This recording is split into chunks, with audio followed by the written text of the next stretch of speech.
Over the past few years, true crime has hit its peak with more people than ever before streaming documentaries all about serial killers, murders, and unsolved mysteries. Long gone are those late nights where you would have to stay up till 1 a.m. to watch anything about the morbid and the macabre. Now, it's completely normal to stream documentaries about death and misery while sipping your morning cup of coffee. Yet, these following true crime documentaries all went far beyond what was considered casual true crime viewing.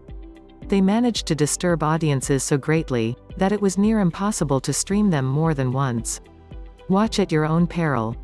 10 The Keepers, 2017. The Keepers is a dark, disturbing investigation into the unsolved murder of a nun named Sister Catherine Cesnik. Netflix launched its marketing campaign for this 7-part documentary series as if The Keepers was your typical true crime murder mystery, but all was not as it seemed. In 1969, 26-year-old Cesnik was teaching at Baltimore's all-girls Archbishop Keough High School when she went missing. Her bludgeoned body was found a few months later at a garbage dump close to her apartment. What unravels is a story of murder, molestation, clergy abuse, and probable cover-ups. This deeply disturbing series sent viewers hurtling down a rabbit hole that left many nauseated long after the credits finished rolling.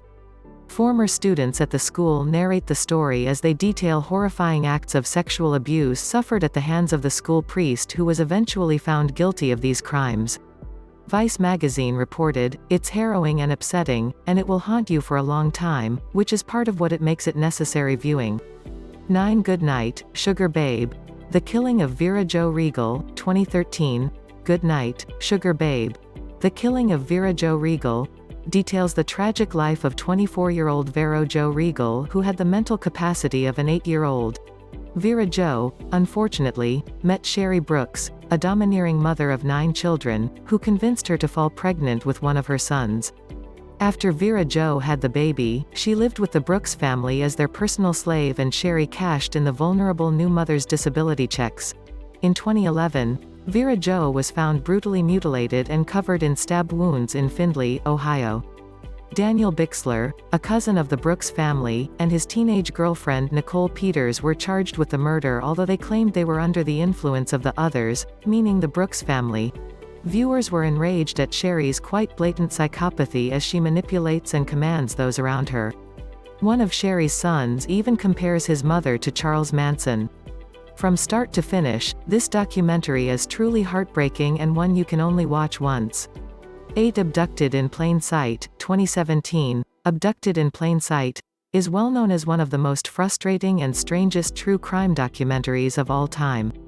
In the small town of Pocatello, Idaho, the Broberg family meets the Berchtold family when they move into the neighborhood. Then in 1974, Broberg's teenage daughter, Jan, is kidnapped by the superficially charming patriarch of the Berchtold family. Twice.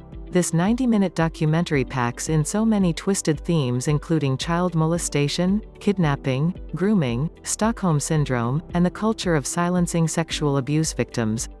After Netflix aired the documentary, the internet went wild with memes and Reddit threads trying to make sense of these crazy events. The case of the Broberg family is so frustrating that filmmaker Skye Borgman even had to pause the entire filming project for 6 weeks. Borgman told Vanity Fair, "It is incredibly challenging to understand why and how these people went through this, but that's part of the story." Adding, "There were times when the family was just so frustrating to me." 7 There's Something Wrong with Aunt Diane, 2011. In 2009, 8 people were killed when 36-year-old Diane Schuler was driving her minivan in the wrong direction on the Taconic State Parkway before colliding head-on with an SUV. The victims were Schuler and her daughter, Schuler's 3 young nieces, and also, the 3 adults in the SUV. There's Something Wrong with Aunt Diane details all of the events in the lead-up to the accident. It is suggested through toxicology reports that Schuler was under the influence of alcohol, more than twice the legal limit, and marijuana when she got behind the wheel. A vodka bottle was also found in the minivan after the crash. Still, Schuler's family refuses to accept this explanation as they believe Diane never used drugs or alcohol and that other possible medical complications were the real cause for her erratic driving. Lead investigator Tom Ruskin told CNN, "I've never seen a case like this." No one has seen this woman drunk, and we have interviewed over 50 people, relatives, friends, colleagues and former employees from her company. There are many disturbing questions left unanswered once you've finished watching. 6-time. The Khalif Browder Story 2017, 16-year-old Khalif Browder was on his way home from a party when NYPD officers suspected him of stealing someone's backpack. Browder was interrogated then imprisoned without trial, between 2010 and 2013 at Rikers Island. He spent 1,000 days behind bars, 800 of those days were in solitary confinement, before the charges were dropped. In 2015, Browder was restarting his life at Bronx Community College whilst suffering from depression. He said, "I'm mentally scarred right now.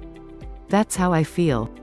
There are certain things that changed about me and they might not change back."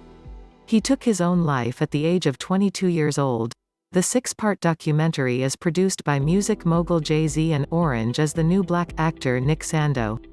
Jay-Z said, "Browder's death is here to teach us to save a generation of kids. It's hard to watch, but important to see." Since the release of the documentary, then-President Barack Obama eliminated solitary confinement for minors. 5 Cropsey, 2009. Imagine if an urban legend you believed in childhood actually turned out to be true? This is the exact reality for Cropsey directors Josh Zeman and Barbara Brancaccio, who grew up on Staten Island. There was an urban legend that an escaped mental patient was on the run from the hospital. It turns out that a former janitor at the local high school named Andre Rand had actually escaped from Willowbrook Mental Institution. Rand kidnapped and killed 5 young children in the area. Throughout the documentary, both directors launch into an investigation and connect the Cropsey urban legend with Andre Rand's sinister crimes. Talking about his investigation, Zeman said, "The police didn't have our opportunity. They were busy looking for the children, they were focusing on the people of interest, but being able to interview neighbors, friends, people that even knew the children, the families, and so forth, we were able to put together an entire history of what had transpired, and I think, for us too, it was clear that Cropsey and that urban legend was very connected to Andre Rand specifically because we had laid it out and it was clear." This documentary is more like a horror film, but the events are disturbingly real. 4 Don't F*** K with Cats, 2019. Don't F*** K with Cats. Hunting an Internet Killer, is a 3-part docuseries that shook the internet. This is the twisted true story of Luca Magnotta, who uploaded videos of himself torturing and killing felines to the internet. Then sleuths John Green and Deanna Thompson worked together to help track Magnotta down and put an end to his sickening crimes. In 2012, Magnotta murdered student Jun Lin in Montreal, Canada, before he fled the country. He posted a video of Lin's killing and dismemberment online, and he also cannibalized her remains. Magnotta was arrested in Berlin after visiting an internet cafe to check how famous he had become, and he was sentenced to life imprisonment.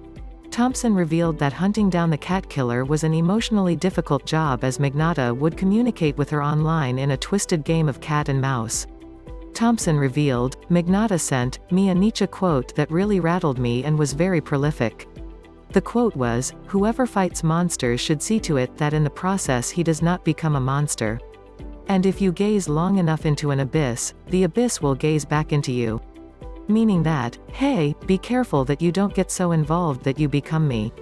3 Capturing the Friedmans, 2003. Filmmaker Anthony Jarecki initially set out to make a documentary about popular New York City entertainer David Friedman titled, Just a Clown. However, instead of the fun, behind-the-scenes showbiz film that he had in mind, Jarecki captured a more sinister and disturbing story. He uncovered both Friedman's brother, Jesse, and Jess's father, Arnold, had pleaded guilty to child sexual abuse.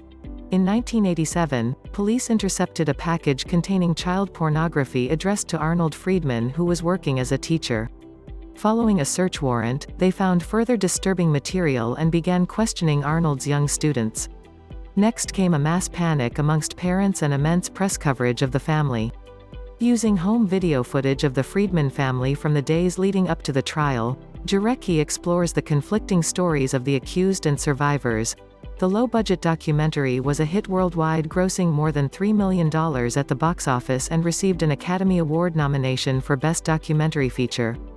2. The Trials of Gabriel Fernandez, 2020. Few documentaries are as heartbreaking, horrifying, and disturbing as Trials of Gabriel Fernandez.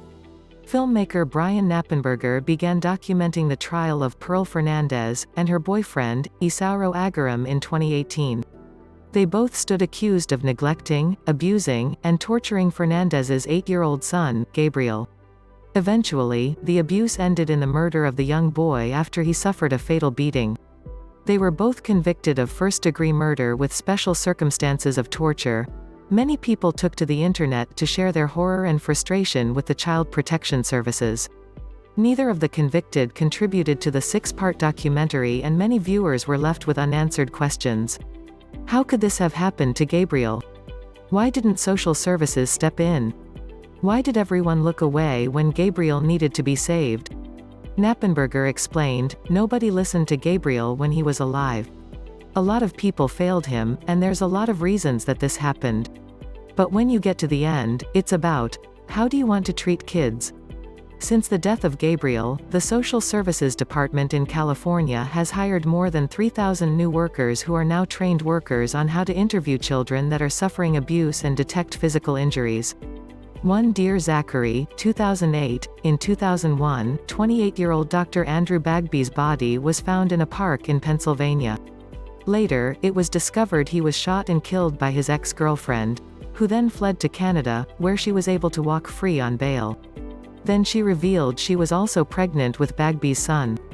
His enraged parents campaigned to gain custody of their grandson and finally convict their son's killer.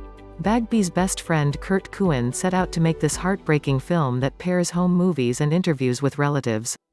Cohen said of his motives, when his ex-girlfriend was charged with the murder, she fled to Canada, then revealed she was pregnant with Andrew's son, whom she named Zachary. "I realized that my movie had a greater import than just being a memory album for those who knew him. It would likely be the only way that little Zachary could one day see and get to know his father." This is a real tearjerker of a documentary and a disturbing look at failures within the justice system.